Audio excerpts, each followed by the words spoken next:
Welcome to the channel where medical topics are made easy. In this video, we're going to talk about intussusception, including what it is, the symptoms, how it's diagnosed, and how it's managed. At the end of the video, there will be high-yield buzzwords and learning points you need to know for board exams, so make sure to watch until the end. As always, you can find all of the notes for this video linked down below. The timestamps for the video can also be found in the description. So turn on the captions and read along, and let's get right into it. First, we have to ask ourselves, what is intussusception? It occurs when a portion of bowel or intestine folds in on itself like a telescope, and this can lead to a bowel obstruction. So what do we mean by that? Normally the intestines are shaped like a tube, and content travels through the tube with no problem. During intussusception, a part of the intestine folds in on itself at a more distal segment downstream. This is called telescoping because it folds in on itself like a telescope. Content will now have a harder time passing through the intestine, and this can lead to an obstruction. The telescoping of the intestine may also cut off blood supply to the affected area of the bowel. This can cause the area to become even more swollen or edematous, which can cut off the blood supply even more. And this can lead to worsening obstruction, bowel ischemia, and bowel necrosis. Let's go over some of the main features of intussusception. The majority of cases occur between 6 and 36 months of age. More than half of cases occur at less than 12 months, with the median age of about 9 months. Intussusception can also affect younger or older patients and even adults, however this is less common. Intussusception is more common in males than females, and it's the most common cause of bowel obstruction in pediatric patients.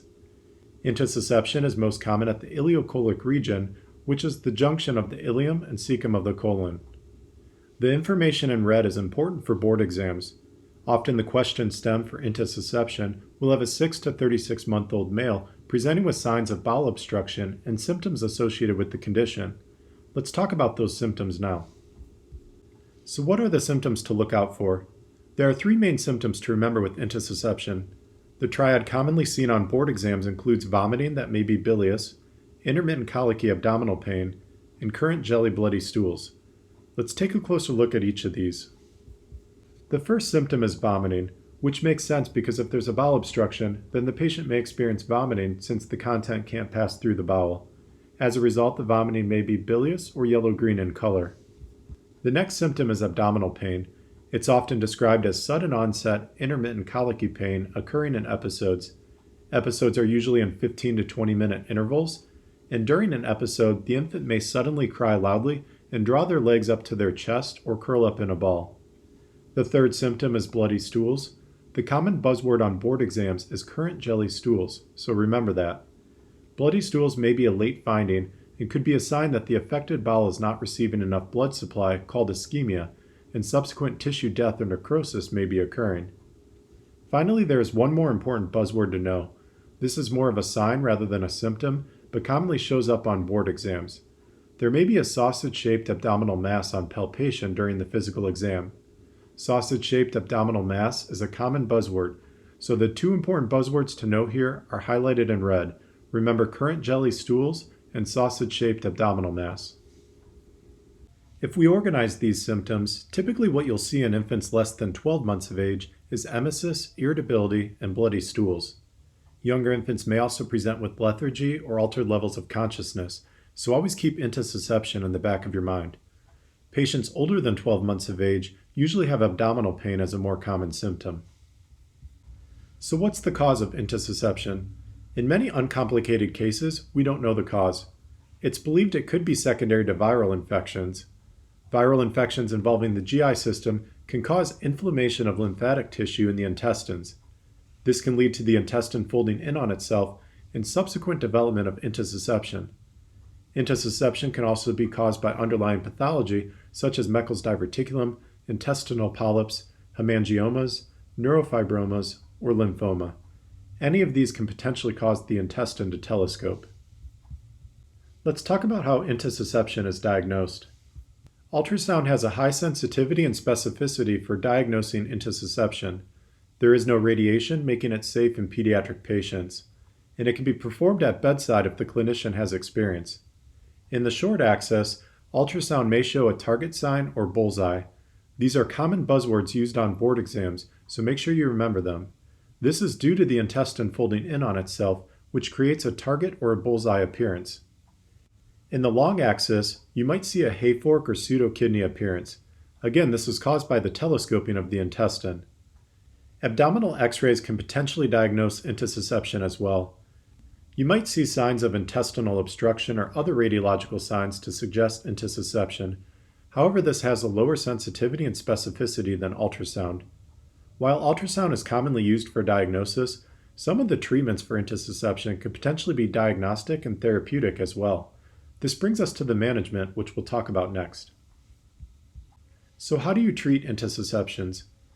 Many small bowel to small bowel cases are transient and resolve on their own, and they may not require intervention, especially if they're uncomplicated. Uncomplicated small bowel cases might be caused by viral infections, which can self-resolve as the viral infection and lymphatic inflammation improve. Having said that, there are features, risk factors, and underlying causes that may require intervention in these cases, so it's always good to discuss with the appropriate teams. The majority of intussusception cases are ileocolic, which typically require intervention. If it's determined the intussusception requires treatment, then there are a couple different options. First, if the intussusception is uncomplicated, an air or contrast enema can be performed to try to reduce it. If the first attempt is unsuccessful, then a repeat attempt could potentially be made in about 30 minutes to 4 hours under certain circumstances. The patient would need to be stable without signs of peritonitis or any other complications. And again, this should be a joint decision between surgical, radiological, and any other appropriate teams. A successful second attempt could potentially avoid the need for surgery. That brings us to the second form of treatment, which is surgical intervention. Surgery would be necessary if non-operative approaches fail, or there are complications such as an unstable patient, bowel perforation, peritonitis, or any other contraindications to a non-operative approach. If intussusceptions are not treated or do not resolve on their own, then that can lead to complications. This might include ischemic bowel, sepsis, bowel perforation, or peritonitis, to name a few. Let's wrap it up with the main learning points and buzzwords you might see on exams. Remember, intussusception is telescoping of the intestines. The question stem will usually have a 6 to 36-month-old male infant, as that is the common age and gender. Remember the triad of symptoms including vomiting, which can be bilious, intermittent colicky abdominal pain, and bloody stools described as current jelly. There may be a sausage-shaped abdominal mass on physical exam, and diagnosis is usually made with ultrasound that can show a target sign or a bullseye. Treatment will depend on the case and may involve observation, air or contrast enema, or surgery. The main buzzwords you will see on exams are highlighted in red. Hopefully this helped you better understand intussusception. If you found the video useful, please show your support and hit that subscribe button. Don't forget to like and comment as well. As always, you can find all of the notes and pictures for this video on the website linked down below in the description. Thanks for watching, and hope you check out future videos.